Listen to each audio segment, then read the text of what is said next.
So this question here is not meant in a derogatory way, and it's definitely not meant because I love you as a colleague and as a friend, but uh, I have to ask this question because we have people that ask these questions. It's just that simple. Okay. What makes you um, qualified to speak on behalf of um, Black LGBTQ? That'd be a really appropriate question. What makes me qualified would Yeah, I would say like, I guess qualified, or just what makes you feel that you have to speak up on their behalf. I guess I can put it to you that way. yeah, I think that probably comes from, my grad school was at Adler University, which is a social justice program. Mm-hmm. And I think I've geared myself toward that because I have the privilege to speak and be heard. Mm-hmm. And that I feel like I'm wasting it if I'm not trying to make other voices have the same power that I could. Wow. At the same time, my goal is to not be white knight. My goal is to not come in and feel like I can save you, because I'm Mm-hmm. not. What I can do is just like give you the resources that I'm aware of, that I have the education to do so. And then, Kevin, something you said on your podcast a couple of weeks ago is like, we give them toolbox, give them resources, Yeah. and that's how, like, and I want you to go do that. I want you to feel like you are empowered as much as you possibly can to scream just as loud as I am. Okay. Well, so you just gave us a shameless plug. You heard our podcast. You was Yeah, I did my research. I listened to the No, I podcast. appreciate it. No, and I will say this is that, I think that social justice piece is just part of who you are. Cause even like, I remember when we first started working together, it was just like, hey, we've been like joined at the hip from day one. It's like, Mhm. we met each other, and ever since then it's just been like, yin and yang type of thing. And it's, and I think that comes from you being around many cultures and being able to understand other cultures. And that was one of the things that we discussed early on in a couple of our podcasts, is like, Mm. how do you become part of other people and still understand their fight or their plight when it comes to their generation or their culture? And I think you've done very well with being able to integrate yourself within many cultures, and that says a lot about who you are, your advocacy, and just being a part of social justice. I think that's huge. Well, thanks, Kevin. Coming from you, I'm validated now, right? No, I appreciate that. I mean, there's always going to be, like, to me, like a boundary that I'm not going to be able to move forward until I feel like I'm doing enough. Like, that's just something that, I don't know, my kind of like speaking, like, my dad grew up with, like, he has 11 sisters and brothers. So if you wanted to be heard at the dinner table, you had to scream, and I bring that to, like, what I feel like everybody deserves to be heard at the dinner table. Like, we're all here, we're all sitting together. Like, how do we make this happen? So is it a little bit of, my personality to, like, want to people please everybody? Yeah, just a little bit. So I'm like, you get a voice, and I'm Oprah. So Gotcha. it's I fine. gotcha.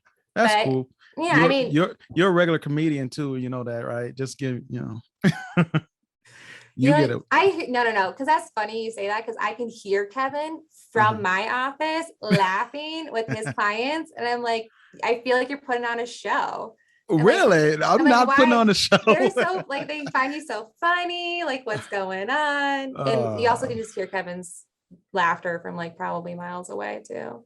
Whatever. It But like he it resonates, like, comes from, like, a deep part I, of you. you And I know love what it. though? I truly do enjoy what I do, and if I can ever get my clients to laugh, because they come in so down and sad, and so if I can ever get them to laugh, that says that at least I can reach them some kind of way.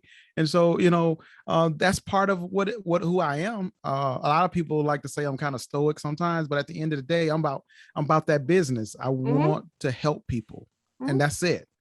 And as long as you want to help people, I think that we're always in good company. So when I know that you want to help people, and I appreciate what you're doing.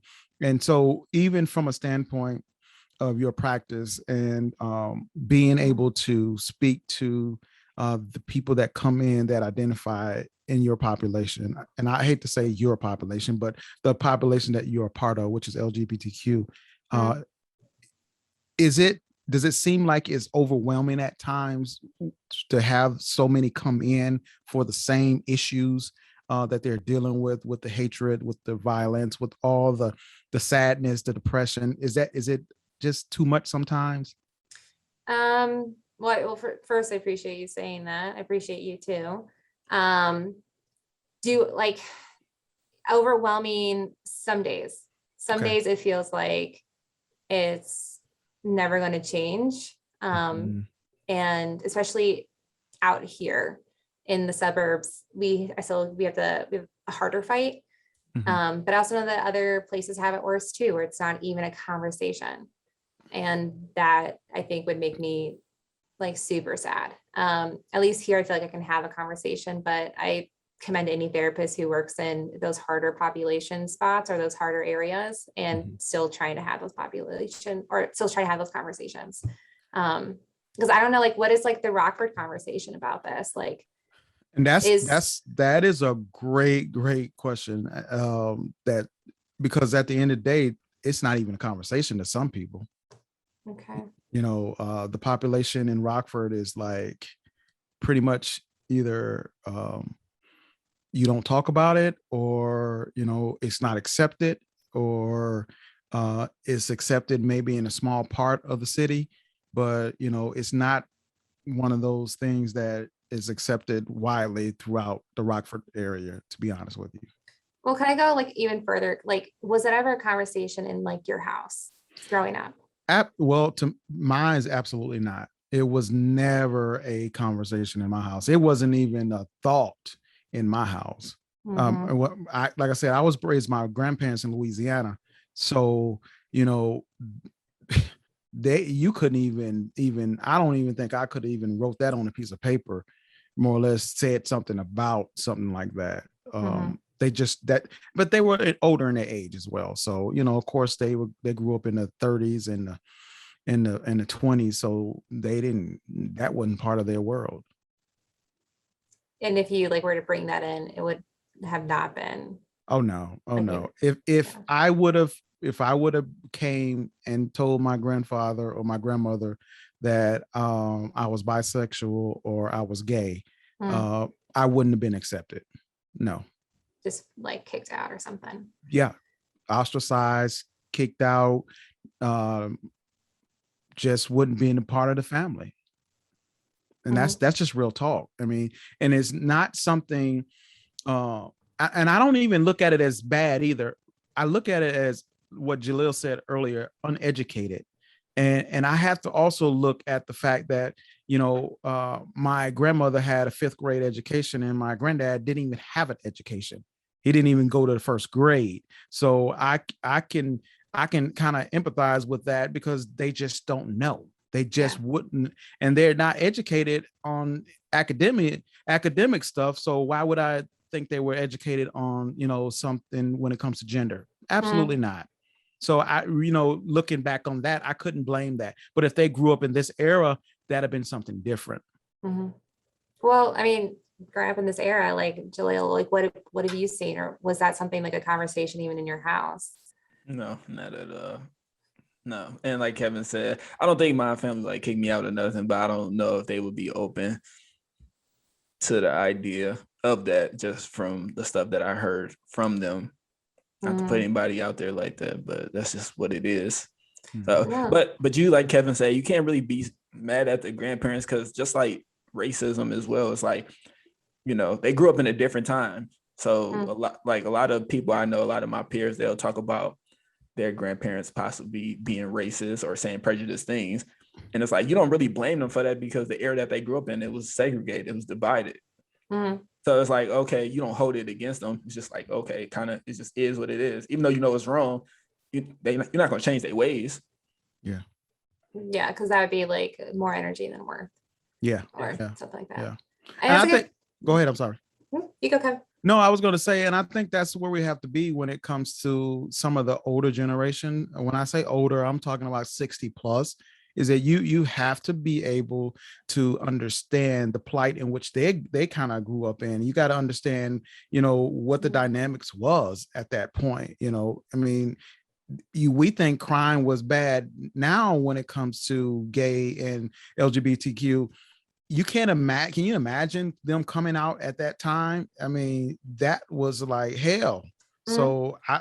So I don't, I try not to look past 60 and try to, understand why they don't understand what's actually happened. But, for the younger ones, I do question that. It's like, okay, we're in a different time now, and we're talking about people. Mhm. They're not aliens. We're talking about people. Even if you don't agree with what a person does and you don't agree with their preference, that's still not you to hate someone for what they choose to do. And that's just the way I feel about it.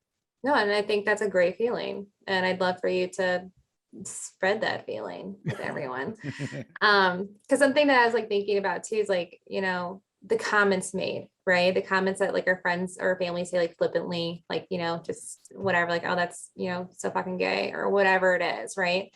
And like if you were somebody that's in the closet and hearing those things, like those are immediate red flags. Mhm. Even if you are open-minded, or if someone did come out to you, you'd have a very different story or different like level of acceptance.